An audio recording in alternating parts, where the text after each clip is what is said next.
코로나19 여파로 외출이 줄고 운동을 하지 못하는 사람이 많아지면서 건강관리에 적신호가 켜졌습니다. 특히 코로나19 고위험군에 속하는 당뇨 환자의 경우는 더욱 주의하셔야 하는데요. 당뇨를 앓는 분들이라면 건강한 사람에 비해서 코로나19 감염 확률이나 사망 위험이 더 높은 것으로 알려졌죠. 자, 30대 이상 성인 7명 중 1명이 앓고 있다는 만성질환. 오늘은 당뇨에 대해서 자세히 알아보겠습니다. 당뇨는 인슐린 분비량이 부족하거나 정상적인 기능이 이루어지지 않아 혈액 속의 포도당이 비정상적으로 높아져 생기는 대사 질환입니다. 우리가 먹은 음식물은 식도를 지나 위로 가는데 위에서는 음식물이 소화돼 우리 몸이 흡수하기 좋은 포도당이 되죠. 포도당은 혈액 속으로 흡수되는데 이때 췌장은 인슐린을 분비해 혈액 속에 있는 당을 세포 속으로 흡수시킵니다. 하지만 당뇨 환자는 인슐린이 부족하거나 정상적으로 활동하지 못하는데요. 때문에 혈액 속의 포도당이 비정상적으로 많아지고 많은 양의 당이 소변으로 배출되는데 이를 당뇨라고 합니다. 당뇨는 초기 특별한 증상 없이 발병해 고혈당이 지속되면서 혈관을 망가뜨려 실명, 신기능장애, 뇌혈관, 심혈관계 질환 같은 무서운 합병증을 일으킵니다. 서구화된 식습관과 스트레스 증가로 한국인의 당뇨는 꾸준히 증가하고 있고 발병 연령대도 낮아지고 있는데요. 어떤 질병의 원인이 되는 기저질환으로 생명을 위협하고 삶의 질을 떨어뜨리는 국민병 당뇨. 어떻게 치료하고 예방해야 하는지 오늘 온에어 닥터스에서 자세히 알아봤습니다. 나도 모르는 사이 전신을 망가뜨려 무서운 합병증을 일으키는 당뇨.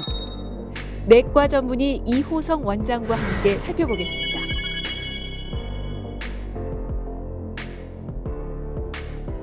당뇨는 전 세계적으로 10초마다 3명의 환자가 발생할 정도로 정말 많은 사람들이 걸리는 질환인데요. 흔한 질환이지만 이 당뇨라는 병에 대해서 제대로 이해하지 못하는 경우도 많다고 합니다. 그래서 드리고 싶은 질문이요. 당뇨가 어떤 질환인지부터 좀 묻겠습니다. 당뇨는 인슐린 대사에 이상이 생기는 질환으로 크게 인슐린 사용에 저해를 받는 인슐린 저항성과 인슐린 분비능에 문제가 발생하는 경우로 나눌 수 있겠습니다. 각각 대표적인 예로 2형 당뇨와 1형 당뇨병을 꼽을 수 있겠습니다. 네. 세계보건기구가 당뇨와의 전쟁을 선포할 정도로 전 세계적으로 정말 당뇨 유병률이 계속해서 늘고 있는데 당뇨가 왜 생기는지 그 원인도 좀 여쭙고 싶습니다. 당뇨는 가족력과 연관이 있는 유전적 요인과 서구화된 식생활로 발생하는 비만과 같은 환경적인 요인이 복합적으로 작용하여 발생하겠습니다. 우리가 당뇨를 얘기할 때 흔히 만성질환이라고 칭하거나 아니면 기저질환이라고 얘기를 하는데요. 왜 그렇게 부르는 걸까요? 성인에서 대표적으로 이제 꼽을 수 있는 만성질환으로는 당뇨, 고혈압, 이상지질혈증이 있습니다. 만성질환은 정의 그대로 완치가 어렵고 관리를 요하는 질환이기 때문에 다양한 합병증이 발생할 수 있습니다. 따라서 이렇기 때문에 기저질환으로 불리기도 합니다. 그러면 그런 질환인 당뇨를 우리가 알아차릴 수 있는 신호, 어떤 경우에 우리가 좀 당뇨를 의심해야 하는지 증상도 좀 알려주시죠. 당뇨의 대표적인 증상은 갈증이 나는 경우가 있고 소변을 많이 보게 되는 경우와 야간뇨가 있는 경우가 있을 수 있겠습니다. 또한 가족력이 있는 경우에 피로감과 함께 체중 감소가 발생하면 이런 경우에도 한 번쯤은 의심해 볼 수 있습니다. 하지만 당뇨병 초기에 대부분은 무증상인 경우도 많기 때문에 건강검진에서 우연히 발견되는 경우가 종종 있습니다. 당뇨는 요즘같이 날씨가 추워지는 겨울에 특히 조심해야 하는데요. 겨울에는 신체 혈액순환이 둔해져 당뇨로 인한 사망률도 높아집니다. 또한 우리나라 당뇨 환자 수는 꾸준히 증가세에 있습니다. 2015년 250만 명이었던 것이 2019년엔 320만 명을 넘어섰고 여기에 당뇨 전 단계인 당뇨 위험군까지 더하면 당뇨 환자는 더욱 많아지죠. 연령대별로 살펴보면 60대 당뇨 환자가 28.9%로 가장 많았고요. 그다음 50대, 70대, 40대 순으로 높은 비율을 보이고 있는데요. 여기에 최근 20, 30대 젊은 당뇨 환자도 꾸준히 증가하는 추세입니다. 때문에 내당능 장애가 있거나 가족 중 당뇨나 고혈압이 있는 경우, 복부 비만인 경우, 여성은 임신성 당뇨 병력이 있거나 거대아를 출산한 경우는 당뇨 고위험군에 속하는 만큼 정기적인 당뇨 검사를 하는 것이 좋습니다. 최근에 특히나 당뇨 환자의 경우 코로나19 중증도 혹은 사망률이 2배 이상 높은 것으로 나타나면서 이 당뇨에 대한 관심이 높아지는데요. 높아진 관심만큼이나 잘못된 혹은 헷갈리는 정보가 많습니다. 팩트체크 오해와 진실에서 살펴보고 가시죠.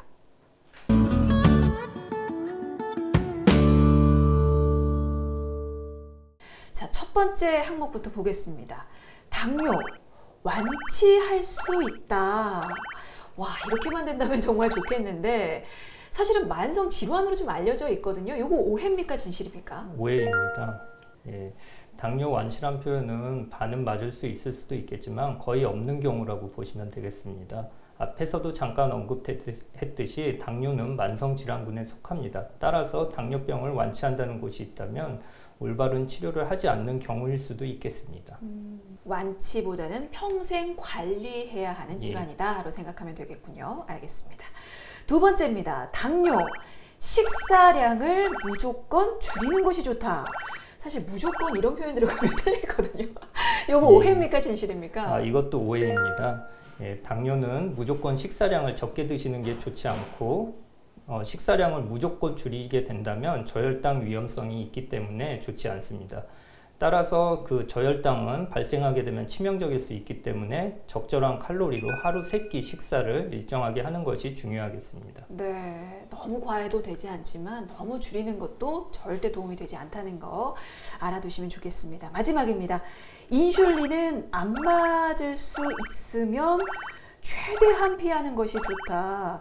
이런 인식을 하는 환자들이 많아서 인슐린 치료를 굉장히 뒤로 미룬다고 들었거든요. 이것도 오해인지 진실인지 알려주시죠. 이것도 오해입니다. 우리 몸에서 인슐린은 췌장에서 베타세포에서 분비를 하게 되는데 당뇨의 병태 생리를 보게 되면 베타세포의 인슐린 분비능은 시간이 지날수록 감소하는 방향으로 이루어집니다. 따라서 인슐린 분비능이 거의 없어지게 된다면 신체 내에 당분 대사에 필수적인 인슐린을 외부에서 적절하게 공급해 줘야 하는 것입니다. 이런 경우에 인슐린을 거부하시게 되면 당뇨병성 케톤 산혈증과 같은 위험한 상황이 발생할 수도 있겠습니다. 알겠습니다. 자, 오늘 당뇨에 대해서 살펴본 팩트체크 오해와 진실 3가지 모두 오해였습니다. 그만큼 우리가 잘못 알고 있는 정보가 많다는 거겠죠. 제대로 전문의에게 확인하고 믿으시면 좋겠고요. 자, 이번에는 당뇨 환자 한번 만나보고 오겠습니다. 평소 고혈압을 앓고 있었던 60대 남성입니다.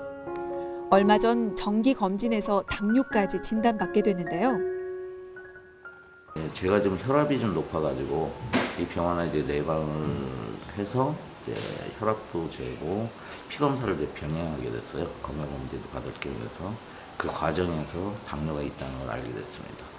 특별히 느끼는 증상은 없었는데 이제 사실 선생님 말씀 듣고 나니까 걱정도 되고 또 집사람도 당뇨로 지금도 고생을 하고 있으니까 사실 많이 되는 편이죠, 걱정은. 가족 중 당뇨 환자가 있기에 당뇨에 대한 두려움과 걱정도 많았던 환자분. 공복혈당 거의 한 일주일에 2번 정도 적어도 아침에 공복혈당 한번 재시고 식후혈당은 사실 낮에 재기 어려우시면 저녁에 2시간 후에 식후혈당을 재주시는 게 좋습니다. 예. 당뇨 관리의 기본은 혈당 조절인데요. 가정에서 자가 측정을 통해 혈당을 체크하고 기록하는 것이 필요합니다.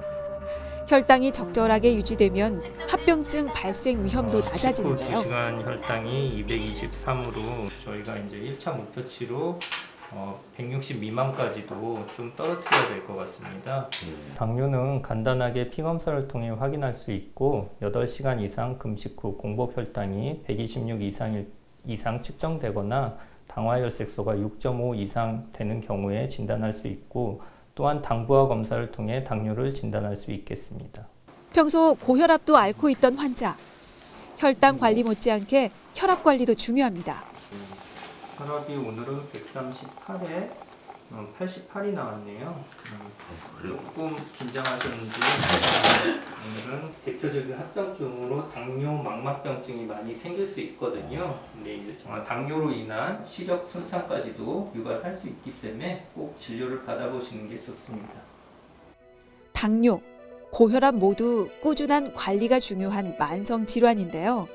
특히 당뇨로 인한 혈관 합병증 예방을 위해 적극적인 혈당 관리와 생활 습관 교정이 필요합니다. 당뇨로 인한 합병증은 크게 급성과 만성으로 나눠집니다. 당뇨 급성 합병증은 혈당 조절이 안 돼 혈당이 급격하게 상승하거나 지나치게 떨어진 상태를 말하는데요. 만성 합병증은 오랜 기간 당뇨를 앓아 주로 혈관이 망가져 생기는 것입니다. 지금은 혈류 속도가 괜찮은지를 지금 확인하고 있는 거고요. 혈류 속도는 지금 나쁘진 않으시고요. 이제 혈관 합병증이 생기는 경우에 그걸 간접적으로 저희가 경동맥 내막 비율을 통해서 확인할 수 있고요. 보통 이제 경동맥 비유가 있는 경우에서 70에서 80%에서 관상동맥에 어떤 혈관 이상이 동반되어 있는 경우가 있을 수 있는 걸로 보고되고 있습니다.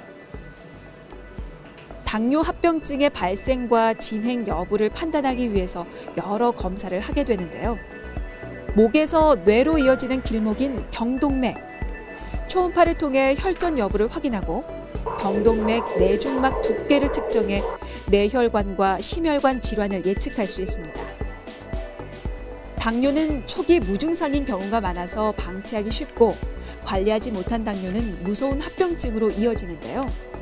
당뇨 합병증은 일단 발생하면 되돌리기 어렵고 치료가 힘든 만큼 예방하려는 노력이 필요합니다. 무엇보다 정기적인 당뇨 합병증 검사가 중요하죠. 당뇨 합병증 관련 검사로는 정기적인 피검사와 소변검사를 통해 신장 기능과 단백뇨 유무, 당화혈색소, 그리고 이상 지질혈증의 유무를 확인해 볼 수 있겠으며 당뇨 망막병증 관리를 위해서 적어도 1년에 한 번 안과 진료를 받아보시는 것이 좋겠습니다. 그 외에 간접적인 혈관 상태를 확인할 수 있는 방법으로 경동맥 초음파, 동맥경화도 검사 등을 시행해 볼 수 있겠습니다. 또한 말초신경병증에 대한 검사로는 모노필라멘트 검사와 근전도 및 신경전도 검사 등을 시행해 볼 수도 있겠습니다. 이제 저희가 그때 당화혈색소 검사하신 게 최근에 이제 8.7이 나왔거든요. 하고 저희가 1차 목표치로 7.5 미만으로 일단 낮추시는 게 중요할 것 같습니다. 당뇨 관리를 위해서는 식습관 개선을 잊지 말아야 합니다. 흰 쌀밥이나 빵, 떡 등은 잡곡밥이나 잡곡빵으로 대체하고 식이섬유가 높은 채소를 많이 드시는 것이 바람직합니다. 그리고 운동도 필요한데요. 운동을 하면 인슐린 분비가 활발해져 혈당 조절에 도움이 되는 만큼 일주일에 최소 3일 이상 식후 유산소 운동을 추천합니다.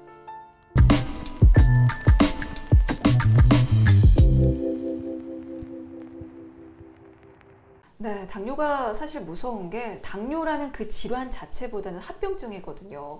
당뇨 환자분들도 합병증 걱정하시는 분들이 정말 많은데요.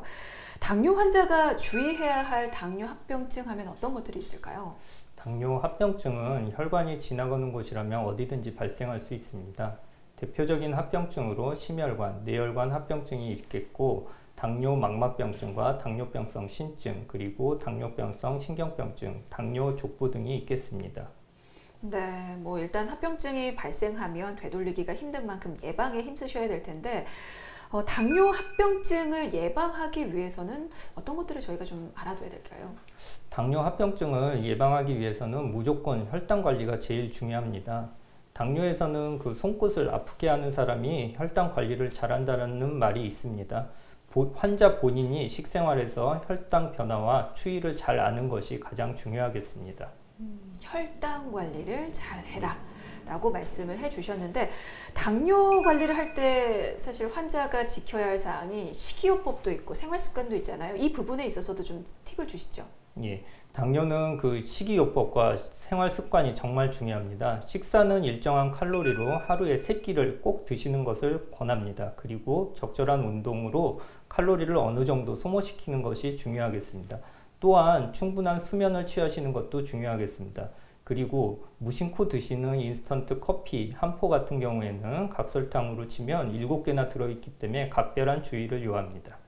근데 먹는 것만큼이나 사실 당뇨 환자도 운동 꾸준히 잘 해야 하는 것으로 알고 있는데 당뇨 환자에게 좋은 운동은 어떤 게 있을까요? 예, 그 당뇨병 환자에서는 적어도 일주일에 3회 이상, 총 150분 이상의 운동을 권하며 빠른 걷기나 수영과 같은 중강도의 유산소 운동을 권합니다. 하지만 이제 망막병증이나 망막박리 가능성이 있거나 심혈관계 질환 위험성이 있는 경우에는 고강도 운동을 피하는 것이 좋겠습니다. 끝으로 당뇨 환자에게 당부의 말씀 남기고 싶은 말씀 있으시면 앞에 있는 카메라 보시고 한 말씀 좀 부탁을 드리겠습니다. 그 당뇨는 평생 관리하는 질환으로 첫째도 둘째도 혈당 관리가 가장 중요하겠습니다. 또한 당뇨를 앓고 계신 지 오래 지내신 분들 중에는 당뇨병에 대해서 잘 알지 못하는 분도 있겠습니다. 그렇기 때문에 질환에 대해서 잘 이해하는 것이 필수적이겠습니다. 네, 알겠습니다. 오늘 말씀 들으면서 평생 관리라는 표현을 정말 많이 듣게 되는데요. 그만큼 완치할 생각보다는 동반자 그리고 친구처럼 평생 같이 간다고 생각하시고 건강 관리에 힘쓰시는 게 좋겠습니다. 자, 지금까지 도움 말씀의 내과 전문의 이호성 원장이었습니다. 말씀 고맙습니다.